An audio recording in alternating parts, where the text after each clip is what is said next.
कहानी की शुरुआत में जून वो एक वीडियो गेम खेल रहा था, तभी कुछ अजीब हुआ। अचानक उसके लाइव स्ट्रीम चैट में सब लोग एक ही मैसेज स्पैम करने लगे, रन गेट आउट नाउ। पहले उसने सोचा ये उसके फैंस का कोई मजाक है, लेकिन फिर उसे नेशनल डिजास्टर एजेंसी से एक इमरजेंसी अलर्ट मिला और तभी उसे बाहर से एक धमाके की आवाज आई और लोगों की चीखें सुनाई दी। कंफ्यूज होकर जून वो बालकनी पर गया। वो देखकर शॉक्ड रह गया। बाहर की दुनिया पूरी तरह से कैओस में थी। लोग बिल्डिंग्स से बाहर भाग रहे थे, सभी पैनिक में थे। एक फायर ट्रक कंट्रोल से बाहर होकर क्रैश हो गया और उसने देखा एक आदमी दूसरे आदमी को काट रहा था। उसे समझ ही नहीं आया क्या हो रहा है। तभी एक औरत अपनी बेटी को बचाने के लिए एक किचन नाइफ लेकर भागी, लेकिन जैसे ही वो अपनी बेटी के पास पहुंची, उसकी खुद की बेटी उस पर झपट पड़ी और उसे जानवर की तरह काटने लगी। जून वो ये सब देखकर डर के मारे कांपने लगा। उसे समझ नहीं आ रहा था अब क्या करे और तभी जोर से उसके दरवाजे पर दस्तक हुई। उसने पीपल से देखा तो सब कुछ नॉर्मल लग रहा था। क्यूरियस होकर उसने दरवाजे का हैंडल पकड़ा, लेकिन जैसे ही उसने दरवाजा खोला एक आदमी अंदर घुस आया। जून वो डर के पीछे हट गया। वो आदमी उसका पड़ोसी सांगचुल था। दोनों की आपस में ज्यादा बनती नहीं थी। जून वो उससे वहाँ से जाने को कहता है, लेकिन सांगचुल उसे विनती करता है, प्लीज मुझे सिर्फ तुम्हारा बाथरूम यूज करना है, बस उसके बाद चला जाऊंगा। जून वो ने मजबूरी में हाँ कर दी और टीवी ऑन कर दिया। तभी उसे आखिरकार सच का पता चला। एक मिस्टीरियस वायरस शहर में फैल रहा था। जो लोग संक्रमित हो जाते वो ज़ॉम्बी जैसे मॉन्स्टर्स बन जाते थे और अगर किसी को काटा जाए तो वो भी संक्रमित हो जाता। जून वो पैनिक में आ गया। उसे याद आया कि सांगचुल के कपड़ों पर खून था। जून वू डर गया और तुरंत किसी हथियार की तलाश में लग गया। तभी सांगचुल बाथरूम से बाहर आया। जून वू ने एक चाकू उठाया और जोर से चिल्लाया, बाहर निकल जाओ। सांगचुल कहने लगा कि वो बिल्कुल ठीक है, लेकिन अगले ही पल उसकी आंखें खून से लाल हो गईं और फिर कुछ डरावना होने लगा। सांगचुल गुस्से में जून वू की तरफ दौड़ा, लेकिन जून वू ने अपनी पूरी ताकत से उसे धक्का दिया और उसे अपार्टमेंट से बाहर कर दिया। जैसे ही उसने दरवाजा बंद किया, वो अभी सांस भी नहीं ले पाया था कि एक और बड़ी मुसीबत सामने आ गई। उसके शोर मचाने की वजह से और भी खतरनाक मुसीबत आने वाली थी। बाहर सांगचुल को एक और बड़े ज़ॉम्बी ने खत्म कर दिया। ये सब देखकर जून वू की हालत खराब हो गई, तो जून वू ने तुरंत फ्रिज को खींचकर दरवाजे के सामने लगा दिया ताकि वो और ज्यादा सुरक्षित हो जाए। उसने तुरंत अपने माँ बाप को कॉल किया ये जानने के लिए कि वो ठीक हैं या नहीं, लेकिन किसी ने फोन नहीं उठाया। थोड़ी देर बाद उसकी माँ का मैसेज आया, हम अभी के लिए सेफ हैं, तुम घर के अंदर ही रहो और रेस्क्यू का इंतजार करो। रात होने पर जून वू ने अपने पास बची हुई थोड़ी सी खाने की चीजें चेक की। पहले उसने खाने को 7 हिस्सों में बांटा, लेकिन थोड़ा सोचने के बाद उसने उसे 9 हिस्सों में बांट दिया। अब कोई नहीं कह सकता था कि ये सब कितने दिन चलेगा। अगले दिन उसने इंटरनेट पर कुछ लोगों के वीडियो देखे जो मदद के लिए बुरी तरह तड़प रहे थे। उनसे प्रेरित होकर जून वू ने भी अपनी एक वीडियो रिकॉर्ड की, एक गुहार, ताकि शायद कोई उसकी मदद करे। लेकिन जल्द ही उसकी उम्मीद टूट गई। उसने देखा कुछ लोग तो अपनी बेबसी का लाइव स्ट्रीम तक कर रहे थे। अगर कोई मदद करने वाला होता तो शायद अब तक कुछ कर चुका होता। तभी जून वू की नजर अपने ड्रोन पर पड़ी और उसके दिमाग में एक जबरदस्त आइडिया आया। जून वू ने अपना फोन ड्रोन के साथ बांध दिया और उसे बाहर भेज दिया ताकि वो देख सके कि बाहर क्या हो रहा है। लेकिन जो उसने ड्रोन के कैमरे में देखा वो सच में बेहद भयानक था। पूरा मोहल्ला अब एक ज़ॉम्बी का खेल का मैदान बन चुका था। एक भी जिंदा इंसान नजर नहीं आ रहा था। उम्मीद टूट चुकी थी। जून वू ने सोचा कि ध्यान भटकाने के लिए वीडियो गेम ही खेल लेता है, लेकिन जैसे ही उसने गेम शुरू किया तुरंत सर्वर से डिस्कनेक्ट हो गया। आगे बढ़ने से पहले दोस्तों आपसे एक छोटी सी गुजारिश है, कृपया चैनल को सब्सक्राइब जरूर करें क्योंकि हमें जल्द से जल्द 1000 सब्सक्राइबर पूरे करने हैं। आपका एक सब्सक्राइब हमारे लिए बहुत मायने रखता है। शायद ज़ॉम्बीज़ ने इंटरनेट का सिस्टम भी बर्बाद करना शुरू कर दिया था। जब गेम भी नहीं चला तो उसने फैसला किया कि कुछ देर सो जाता है, लेकिन रात करीब 2:30 उसकी नींद अचानक अजीब सी आवाजों से खुल गई जो नीचे से आ रही थी। उत्सुकता और थोड़ी चिंता के साथ जून वू ने देखा कि नीचे क्या हो रहा है, लेकिन जैसे ही उसने बाहर झांका एक गोली उसके सिर के पास से गुजर गई। नीचे एक लेडी कॉप ज़ॉम्बीज़ से लड़ रही थी। वो बहुत ही हिम्मत वाली और बेखौफ थी, लेकिन उसकी गनफायर की आवाज और ज्यादा ज़ॉम्बीज़ को अपनी तरफ खींच रही थी। और सबसे बुरी बात ये थी कि उसकी गोलियां खत्म हो चुकी थीं। जैसे ही उसने रीलोड करने की कोशिश की, एक ज़ॉम्बी ने उस पर झपट्टा मारा और उसे जमीन पर गिरा दिया। बाकी ज़ॉम्बी भी तुरंत उस पर टूट पड़े और उसे दबोच लिया गया। एक बेहद निराशा के पल में उस लेडी कॉप ने अपनी गन अपने सिर पर रख दी। वो अपना आखिरी फैसला लेने के लिए तैयार थी, लेकिन वो ऐसा कर नहीं पाई। 2 ज़ॉम्बीज़ ने उसके हाथ पकड़ लिए और उसे घसीटकर पार्किंग गैराज की तरफ ले गए और वहाँ नीचे तो और भी ज्यादा ज़ॉम्बी भरे हुए थे। ये सब ऊपर से देखकर जून वू और सह नहीं सका। उसने पूरी ताकत से चिल्लाया ताकि ज़ॉम्बीज़ का ध्यान उस कॉप से हट जाए, लेकिन सब कुछ पहले ही बहुत देर हो चुकी थी। न सिर्फ वो कॉप बच पाई बल्कि उसकी चीख ने कुछ और ज्यादा खौफनाक को अपनी तरफ खींच लिया। अचानक एक जोर का धमाका हुआ। जून वू के दरवाजे के सामने जो फ्रिज उसने अड़ाया था उसे किसी ने जोर से लात मारकर तोड़ दिया।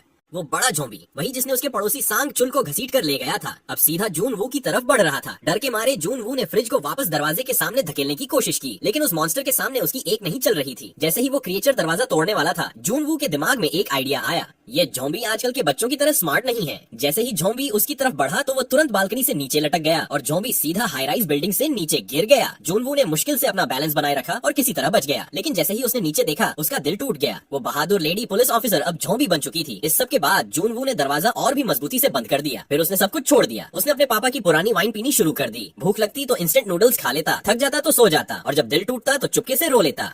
लेकिन ये सुकून भरा दर्द भी ज्यादा देर तक नहीं टिक पाया। जल्दी ही उसके पास खाना भी खत्म हो गया। जब लग रहा था कि अब सब कुछ खत्म हो चुका है, तभी एक चमत्कार हुआ। उसे उसकी मम्मी का एक वॉइस मैसेज मिला। इन सिग्नल बहुत कमजोर था, भाई जितनी कोशिश कर ले मैसेज प्ले नहीं हो रहा था, इसलिए उसने एक बड़ा जोखिम उठाया। वो खिड़की के बाहर चढ़ गया ताकि बेहतर सिग्नल मिल सके। आखिरकार सिग्नल मिल गया, लेकिन जो उसने सुना उसने उसका दिल टुकड़े टुकड़े कर दिया। उसके मम्मी पापा जॉम्बीज के हाथों अटैक हो रहे थे, सिर्फ उनकी चीखें सुनाई दी। जून वो पूरी तरह से टूट चुका था। माँ बाप की मौत का गम उसके भीतर एक साथ फट पड़ा। अब उसका जीने का भी मन नहीं था, लेकिन चुपचाप हार मान लेने के बजाय उसने सोचा कि अब सब कुछ बाहर निकालना पड़ेगा। उसने फ्रंट डोर खोला और पहले जॉम्बी पर अपना बैट लेकर टूट पड़ा। जानबूझकर जोर जोर से आवाज की ताकि और जॉम्बीज आकर्षित हो जाएं। जब कोई जवाब नहीं आया तो जून वो ने हिम्मत जुटाकर बाहर कदम रखा, लेकिन जैसे ही उसने पहला कदम रखा एक बहुत बड़ी जॉम्बी की लहर उसकी तरफ दौड़ती हुई आई। वह हमला करने के लिए तैयार तो था, लेकिन अंदर से बहुत डरा हुआ था। वह पागलों की तरह दौड़ पड़ा, लेकिन सामने का रास्ता भी जॉम्बियों से भरा हुआ था। जल्दी से उसने लिफ्ट का बटन दबाया, लेकिन अगले ही पल एक और बड़ा जॉम्बी झुंड उसकी ओर बढ़ने लगा। जून वो तुरंत एक कचरे के डिब्बे के पीछे छिप गया और बड़ी मुश्किल से बच पाया। जब जॉम्बी थोड़े दूर चले गए तो वह तेजी से वापस अपने घर की तरफ भागा, लेकिन तभी उसने अपने पीछे कोई आवाज सुनी। किस्मत से वह जॉम्बी अंधा था, इसलिए जून वू को देख नहीं पाया। जून वू ने तुरंत मौका पकड़ा, अपने फ्लैट में घुस गया और जोर से दरवाजा बंद कर दिया।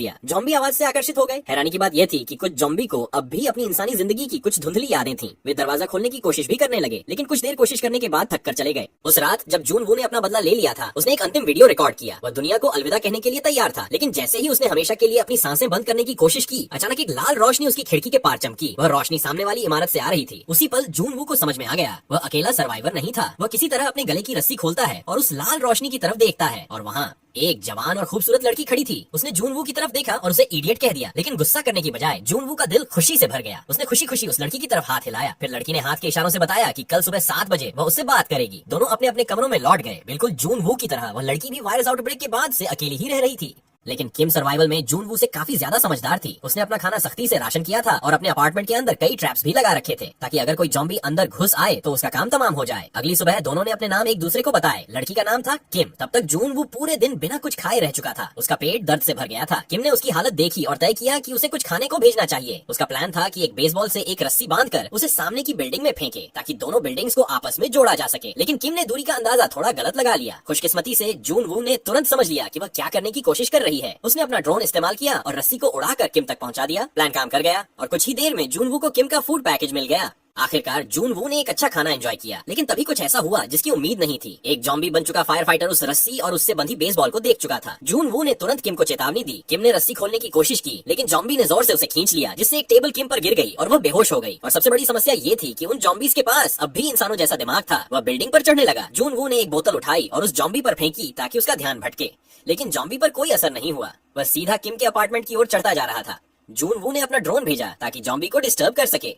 शुरू में प्लान काम कर गया, लेकिन जॉम्बी ने ड्रोन पर जोर से वार किया और उसे नीचे गिरा दिया। जैसे ही जॉम्बी किम के कमरे में घुसने ही वाला था, शुक्र है कि किम वक्त पर होश में आ गई। उस शाम तेज बारिश होने लगी। दोनों ने जल्दी से बर्तन और कटोरे निकालकर बारिश का पानी इकट्ठा करना शुरू किया। फिर किम ने अपने दूरबीन निकाले और एक दिलचस्प चीज देखी। पास की एक बिल्डिंग के 8वें माले पर कोई जॉम्बी नहीं था। वक्त धीरे धीरे बीत रहा था और उनका खाना अब खतरनाक रूप से कम हो चुका था। अगर उन्हें जिंदा रहना था तो अब उन्हें बाहर जाकर खाना ढूंढना ही पड़ेगा। उस रात जून वू ने अपने पैरों पर टॉवेल लपेट लिए ताकि कोई आवाज न हो। उसने अपना बेसबॉल बैट उठाया और दरवाजा धीरे से खोला। हॉलवे में उसे एक पड़ोसी की लाश के पास चाबियां मिली। उसने उन्हीं चाबियों से अगला अपार्टमेंट अनलॉक किया। अंदर जाते ही उसने देखा कि एक आदमी जमीन पर पड़ा हुआ था। जून वू ने एक जूता उठाकर उस पर फेंका। कोई रिएक्शन नहीं आया। थोड़ा रिलैक्स महसूस करते हुए उसने कमरे की तलाशी शुरू की। जब उसने फ्रिज खोला तो एक घिनौनी सी बदबू आई, लेकिन शुक्र है कुछ डिब्बा बंद खाने की चीजें और ड्रिंक्स अब भी सुरक्षित थीं। उसने सब कुछ पैक किया और आगे बढ़ा। जहाँ वह लाश पड़ी थी वहाँ उसे और भी डिब्बे और 2 वॉकी टॉकीज मिल गए, लेकिन जाते जाते जून वू से एक गलती हो गई। उसने जिज्ञासा में उस बॉडी को ध्यान से देखने की सोची। तभी अचानक एक जॉम्बी ने पीछे से उस पर हमला कर दिया। जून वू ने तुरंत वह बॉडी उठाई और उसे ढाल की तरह इस्तेमाल करते हुए जॉम्बी का अटैक ब्लॉक किया। फिर बिना पीछे देखे वह हॉलवे से भागता हुआ अपने घर की तरफ दौड़ा और जोर से दरवाजा बंद कर दिया। उस रात उसने दिनों बाद एक सुकून भरा खाना खाया। खाने के बाद उसने आधा खाना और एक वॉकी टॉकी एक बॉक्स में पैक किया और रस्सी के जरिए किम की बिल्डिंग में भेज दिया। अगली सुबह वॉकी टॉकी से आवाज आई। किम थी जो उसका शुक्रिया अदा कर रही थी। एक इंसानी आवाज को दोबारा सुनना जून वू के लिए एक इमोशनल पल था। उस दिन के बाद दोनों रोज वॉकी टॉकी पर बातें करने लगे। उनकी दोस्ती ने उन्हें इस डरावने सपने में जीने की हिम्मत दी। लेकिन उसी दिन जब वे आराम से बात कर रहे थे, तभी उन्होंने एक अजीब सी आवाज सुनी, जैसे बारिश हो रही हो। जून वो तुरंत पानी इकट्ठा करने के लिए खिड़की की तरफ दौड़ा, लेकिन जैसे ही उसने खिड़की खोली वह चौंक गया। वह कोई बारिश नहीं थी, वो जॉम्बीज के कदमों की आवाज थी। किसी वजह से सारे जॉम्बीज पागल हो गए थे और बिल्डिंग्स की तरफ दौड़ रहे थे। जून वू और किम तुरंत फर्श पर गिर पड़े। बिल्कुल भी आवाज न करने की कोशिश करते हुए एक छोटी सी भी आवाज उनकी मौत बन सकती थी। जब किम ने अपना एक्स उठाया तो गलती से एक शेल्फ गिर गई। उस आवाज ने जॉम्बीज का ध्यान उसकी तरफ खींच लिया। वो धीरे धीरे किम के अपार्टमेंट की ओर बढ़ने लगे। किम उनके कदमों की आवाज सुनकर घबरा गई। तभी जून वू ने उससे उसका अपार्टमेंट नंबर पूछा। जैसे ही जॉम्बीज उसके दरवाजे तक पहुंचे तभी पास वाले अपार्टमेंट में एक फोन बजने लगा। जॉम्बीज तुरंत उस आवाज की तरफ मुड़ गए। पता चला कि जून वू ने उसके पड़ोसी के फोन पर कॉल किया था ताकि जॉम्बीज का ध्यान भटकाया जा सके। उसकी इस तेज सूझबूझ ने किम की जान बचा ली। अब उनके फ्लोर पर जॉम्बीज पूरी तरह कंट्रोल से बाहर हो चुके थे और उनका खाना भी खत्म होता जा रहा था। वहाँ रुकना अब बिल्कुल भी सुरक्षित नहीं था। दोनों ने तय किया कि वे उस फ्लोर पर शिफ्ट करेंगे जहाँ किम ने पहले जॉम्बी फ्री एरिया देखा। जल्दी से अपना सामान पैक किया।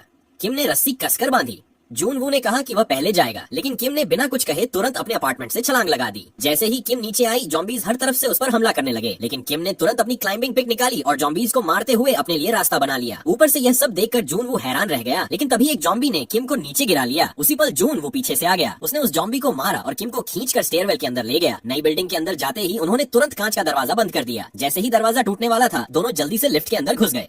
अच्छी बात यह थी कि लिफ्ट में अभी भी बैकअप पावर चालू थी। वो पहले ही 8वें फ्लोर को स्काउट कर चुके थे और जैसा कि उन्होंने सोचा था वो फ्लोर काफी शांत था। दोनों ने एक सेफ रूम ढूंढने के लिए दरवाजे चेक करने शुरू कर दिए, लेकिन तभी हॉलवे में एक अकेला जॉम्बी दिखाई दिया। सिर्फ एक जॉम्बी देखकर जून वू ने हमला करने की तैयारी कर ली, लेकिन तभी स्टेयरवेल से पूरी जॉम्बीज की भीड़ अंदर घुस आई। अब यह एक फुल ऑन इमरजेंसी बन चुकी थी। किम तुरंत भागी और ज्यादा दरवाजे खोलने की कोशिश करने लगी, जबकि जून वू ने एक गेट तोड़कर उसे जॉम्बीज के रास्ते में अड्डा दिया। तभी अचानक एक दरवाजा खुला और एक हाथ ने किम को अंदर खींच लिया। फिर एक स्मोक ग्रेनेड हॉलवे में फेंका गया। एक रहस्यमयी आदमी सामने आया और जून वू को भी अंदर खींच लिया। अभी के लिए वो दोनों सेफ थे, लेकिन किम अब भी अलर्ट थी क्योंकि उसे याद था कि ये फ्लोर तो खाली होना चाहिए था। वो आदमी उन दोनों के लिए पानी लेकर आया। दोनों थोड़े घबराए हुए थे, तो उसने कहा कि वह उनकी सिचुएशन को समझ सकता है। जब उसने पूरा पानी एक ही बार में पी लिया तब जाकर किम और जून वू ने धीरे धीरे घूंट लेना शुरू किया। लग रहा था कि वह भी एक सर्वाइवर ही है। फिर उसने कुछ खाने का सामान निकाला। भूखे जून वू और किम ने तुरंत की तरह खाना शुरू कर दिया। आदमी ने कहा, आराम से खाओ, रेडियो पर सुना है कि एक रेस्क्यू टीम आ रही है। ये सुनकर उनके चेहरे खुशी से चमक उठे। दोनों इमोशनल हो गए। उन्हें उम्मीद की किरण दिखाई दे रही थी, लेकिन तभी किम को कुछ अजीब लगा। उसने कमरे में इधर उधर देखा और नोटिस किया कि जितनी भी फैमिली फोटो थी उनमें से कोई भी उस आदमी से मेल नहीं खाती थी जब तक वो उससे कुछ पूछती। जून वो उसके पास बेहोश होकर गिर गया। कुछ सेकंड बाद किम की भी नजर धुंधली होने लगी और वो भी बेहोश हो गई। आदमी ने एक सेकंड भी बर्बाद नहीं किया। उसने किम को खींचकर एक बैक रूम में ले गया। किम की आंख खुली तो उसने देखा कि एक फीमेल जॉम्बी उसके सामने बंधी हुई थी। वो बहुत ज्यादा डर गई। वो जॉम्बी उस आदमी की बीवी थी। वो उससे बहुत प्यार करता था और जब वो जॉम्बी बन गई तब भी उसने उसे छोड़ने से इनकार कर दिया। वो उसे भूखा नहीं देख सकता था, इसलिए वो दूसरे सर्वाइवर्स को अगवा करता था ताकि उन्हें अपनी बीवी को खिला सके। जो फैमिली पहले वहाँ रहती थी वो सब उसकी जॉम्बी बीवी का खाना बन चुकी थी। कमरे के बाहर वो आदमी धीरे धीरे उस रस्सी को ढीला कर रहा था जिससे उसकी बीवी को बांधा गया था। किम ने डर के मारे जोर से चीख मारी और उससे दूर जाने लगी। तभी अचानक जून वू की आंख खुल गई। पैनिक में उसने तुरंत उस आदमी पर बंदूक तान दी, लेकिन आदमी ने उसकी आंखों में आंखें डालकर शांति से रस्सी छोड़ दी। जून वू फौरन आगे कूदा रस्सी पकड़ने के लिए, लेकिन जॉम्बी की ताकत ज्यादा थी। रस्सी उसके हाथों से फिसल गई। जून वो भागकर दरवाजे तक गया, लेकिन पता चला वो लॉक थी। अगले ही पल एक भयानक चीख कमरे से सुनाई दी और फिर सन्नाटा छा गया। क्या जॉम्बी ने अपना खाना पूरा कर लिया था? आदमी ने धीरे से दरवाजा खोला, लेकिन जॉम्बी तुरंत उस पर झपटी और उसके गले में काट लिया। और सच ये था, किम ने जॉम्बी के सिर पर एक तकिया डाल दिया था, जिसकी वजह से वो बच गई थी। आदमी अपनी जॉम्बी वाइफ को अब भी प्यार से संभालने की कोशिश कर रहा था। ये देखकर किम और नहीं सुन पाई। उसने ट्रिगर दबा दिया और दोनों को मुक्ति दे दी, लेकिन उस गोली की आवाज ने पूरी बिल्डिंग में जॉम्बीज को आकर्षित कर लिया। अब उनका बचना नामुमकिन लग रहा था। किम और जून वू ने एक दूसरे की तरफ देखा, एक कड़वा सा मुस्कान एक्सचेंज किया और अपनी गन्स उठाई, तैयार सब खत्म कर देने के लिए। पर तभी एक तेज आवाज बाहर से सुनाई दी। दोनों खिड़की की तरफ दौड़े। एक रेस्क्यू हेलीकॉप्टर उनकी तरफ आ रहा था। उनकी आंखों में एक बार फिर उम्मीद चमक उठी। नए हौसले के साथ दोनों हॉलवे की तरफ दौड़े। जॉम्बीज को मुश्किल से चकमा देते हुए जून वू ने एक साइकिल उठाई और जॉम्बीज के रास्ते में डाल दी ताकि उन्हें रोका जा सके। आखिरकार वे रूफटॉप तक पहुंच गए और दरवाजे को जाम कर दिया, लेकिन जितना भी वे रोकते रहे जॉम्बीज ने दरवाजा तोड़ ही दिया। सब कुछ खत्म सा लग रहा था। तभी हेलीकॉप्टर ने उन्हें देख लिया और जॉम्बीज पर फायरिंग शुरू कर दी। किम और जून वू को बचा लिया गया। आखिरकार उनकी जान बच गई। उसी वक्त रेडियो टावर भी फाइनली रिपेयर हो गया, एक के बाद एक, और सर्वाइवर्स ने ऑनलाइन SOS मैसेज भेजने शुरू कर दिए, क्योंकि जब तक तुम जिंदा हो उम्मीद कभी नहीं मरती, चाहे वक्त कितना भी अंधेरा क्यों न हो।